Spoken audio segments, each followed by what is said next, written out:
कक्षा 6 की ऑनलाइन कक्षा में आपका स्वागत है।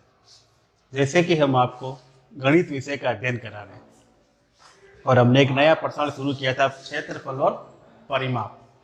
उसके अंदर हमने कल सवाल किए, सूत्र कराए थे, आपको सवाल किए थे।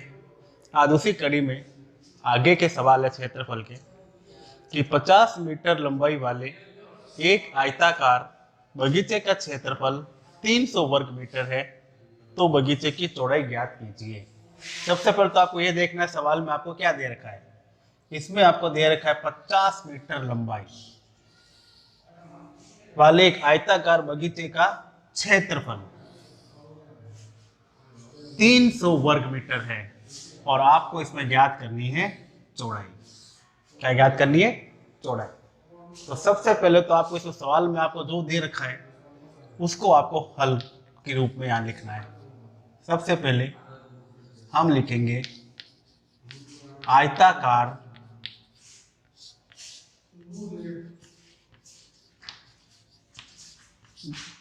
बगीचे की लंबाई, और ये आपको दे रखी है सवाल में 50 मीटर। आयताकार बगीचे की लंबाई 50 मीटर। फिर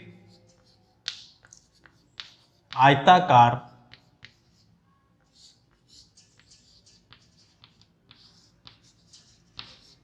बगीचे का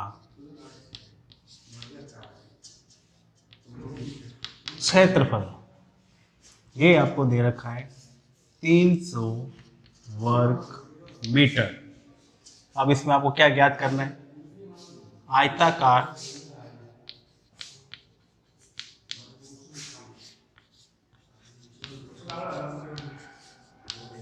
बगीचे की चौड़ाई,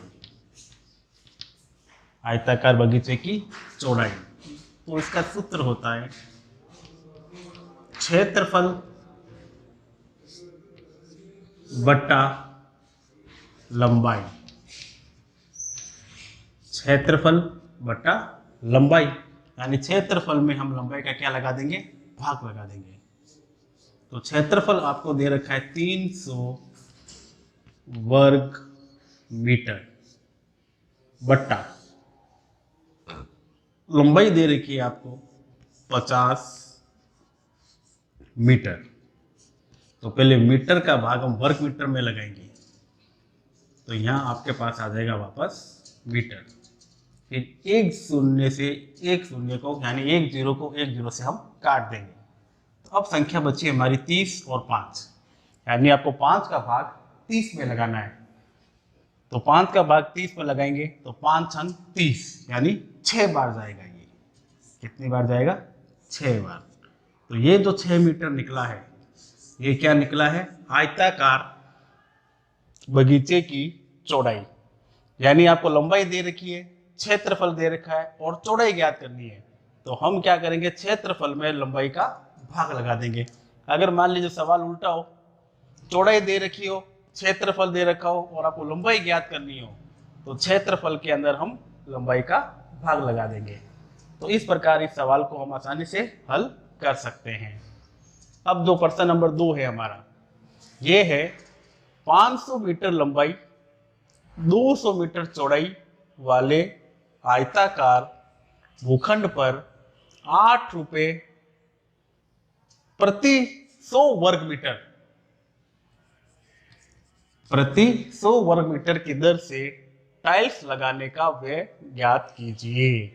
तो इसमें आपको क्या क्या दे रखा है? देखिए, 500 मीटर लंबाई 200 मीटर चौड़ाई वाले आयताकार भूखंड, भूखंड मतलब खाली जगह पर 8 रुपए प्रति 100 वर्ग मीटर की दर से टाइल्स लगाने का व्यय ज्ञात करना है। यानी अगर आप 100 वर्ग मीटर पर टाइल्स लगाते हैं तो आपका खर्चा आता है 8 रुपए। तो टोटल कितना भूखंड है आपका, वो निकालना है। तो इसको हल देखिए कैसे करेंगे हम। सबसे पहले आयताकार आयताकार भूखंड की लंबाई, आयताकार भूखंड की लंबाई, ये आपको दे रखा है 500 मीटर। फिर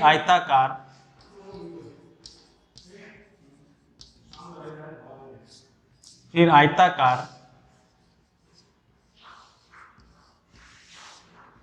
भूखंड की चौड़ाई, ये आपको दे रखा है 200 मीटर। तो हम सबसे पहले निकालेंगे आयताकार भूखंड का क्षेत्रफल। क्या निकालेंगे? क्षेत्रफल। तो आयताकार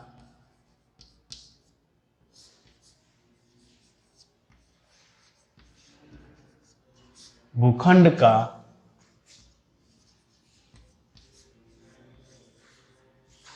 क्षेत्रफल।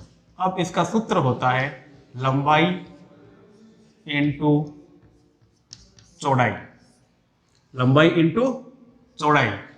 तो लंबाई है आपके पास 500, चौड़ाई है आपके पास 200। तो इन दोनों की पहले आपको क्या करनी है? गुणा करनी है। तो देखिए 500 को 200 से गुणा, तो जीरो को किसी भी संख्या से गुणा करेंगे तो 0 0 ही आएगा, तो 3 0 लिख दिए। फिर इंटू का चिन्ह लगा दिया, फिर 0 दे रखा है, फिर 0 को गुणा करेंगे तो वापस 0 ही आएंगे। तो 1 2 3, फिर गुणा। अब 2 को 0 से करेंगे 0, फिर 2 को 0 से करेंगे 0, 2 को 5 से करेंगे 5 दूनी 10। तो जोड़ेंगे 0 0 0 0 0 1। तो टोटल संख्या बनी आपकी 1 लाख। कितनी बनी? यानी 1 लाख वर्ग मीटर। यानी आपका जो भूखंड है, उस भूखंड का जो क्षेत्रफल है वो निकला आपका 1 लाख वर्ग मीटर। अब इस 1 लाख वर्ग मीटर पर आपको टाइल्स लगानी है, और टाइल्स का खर्चा आपको दे रखा है 8 रुपए प्रति वर्ग मीटर, प्रति 100 वर्ग मीटर। यानी आप 100 वर्ग मीटर पर टाइल्स लगाते हैं तो आपका खर्चा आता है 8 रुपए। तो आपका टोटल क्षेत्रफल निकला है 1 लाख वर्ग मीटर। तो अब कैसे खर्चा निकालेंगे? देखिए, तो हम यहां लिखेंगे 100 वर्ग मीटर पर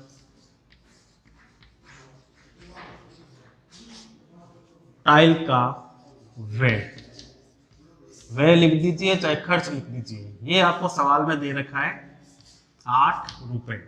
कितना दे रखा है? यानी 100 वर्ग मीटर का दे रखा है, तो पहले हम 1 वर्ग मीटर का निकालेंगे। किसका निकालेंगे? 1 वर्ग मीटर का। तो 1 वर्ग मीटर पर टाइल का व्यय, तो हम यहां लिखेंगे 8/100 रुपए।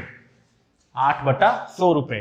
तो ज्यादा का दे रखा है, हम पहले 1 का निकाल रहे हैं, तो हम 8 रुपए के अंदर 100 का क्या लगा देंगे? भाग लगा देंगे। अब हमने कितने का निकालना है? 1 लाख का। तो 1 लाख वर्ग मीटर पर टाइल का व्यय। तो देखिए 8/100 इंटू 1 लाख। अब इसको हल करना है, तो पहले हम क्या करेंगे? 100 के 2 जीरो को लाख के 2 जीरो से काट देंगे। तो देखो 2 जीरो कट गए। अब ऊपर क्या रह गया? 1000 और 8। अब इस 1000 को हम 8 से क्या कर देंगे? गुणा कर देंगे। और 1000 को जब 8 से गुणा करेंगे तो आएगा हमारे पास 8000 रुपए, जो कि आपका आंसर है। यानी 1 लाख वर्ग मीटर पर 8 रुपए प्रति 100 वर्ग मीटर की दर से खर्चा निकाला, तो हमारे पास आया 8000 रुपए। अब इस प्रकार से आप अपने पाठ्य पुस्तक में भी क्वेश्चन दे रखे हैं, उनको आप स्वयं हल करने की कोशिश और अभ्यास कीजिए, और इनको आप अपनी कॉपी में नोट कीजिए और वापस अपने आप इन सवालों को हल कीजिए। तब तक के लिए धन्यवाद।